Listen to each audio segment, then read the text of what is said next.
In this first advanced grammar focus, we are looking at how to use cleft sentences for emphasis. Cleft sentences can be used to emphasize parts of, or sometimes whole sentences.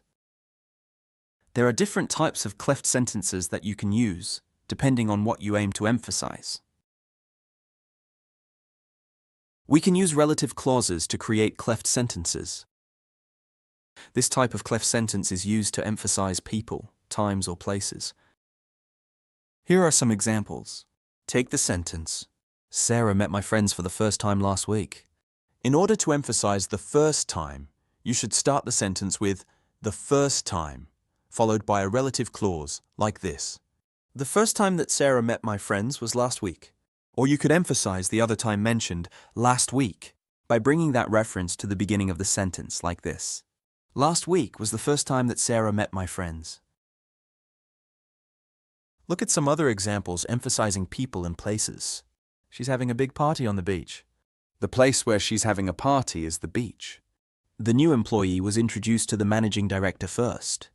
The first person the new employee was introduced to was the managing director. Another way to use cleft sentences to emphasize people and places, as well as reasons, is with what, where, and why. Here are some examples. I want to get to know your family better. The thing that the speaker wants is to get to know the other person's family better, so we start the sentence with what to emphasize the thing that the speaker wants. Like this, what I want to do is get to know your family better. Here are some more examples with where and why. We live in a very friendly place. The cleft sentence starts with where or the place where to emphasize the place. The place where I live is very friendly. They traveled to the US for work. To emphasize the reason, we start the cleft sentence with the reason why, or why. The reason why they traveled to the US was for work. Now we will see that the same type of cleft sentence can also be formed with it. It becomes the subject in order to create a relative clause that emphasizes a specific part of the sentence. For example, if we take the sentences we have just used, we can emphasize the what, where, and why by using it as the subject. It is your family that I want to get to know. It is very friendly where I live. It was for work that they traveled to the US.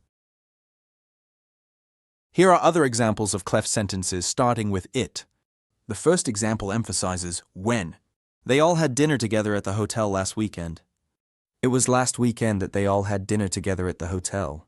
And the next example emphasizes what. My sister is bad at making small talk. It is making small talk that my sister is bad at. Now we will see that the same type of cleft sentence can also be formed with all, the only thing, or the one thing as the subject. The new subject places emphasis on what is being referred to. In the following examples, you can see the different subjects used to create the cleft sentences all emphasize wanting to make a good impression. He just wants to make a good impression. All he wants is to make a good impression. Or we could start with the only thing. The only thing he wants is to make a good impression. Or the one thing. The one thing he wants is to make a good impression. We can emphasize an event or something that happened in the past by starting with what happened was that, which can then be followed by a new subject. For example, what happened was that we were chatting and I realized that they had checked me out on social media before meeting me. Or we can use the same phrase in the present tense to talk about what usually happens. Here is an example. What happens is that when you join the office, you have to stand up and tell them all about you. That is the end of the lesson 1, grammar focus on cleft sentences. Now let's practice.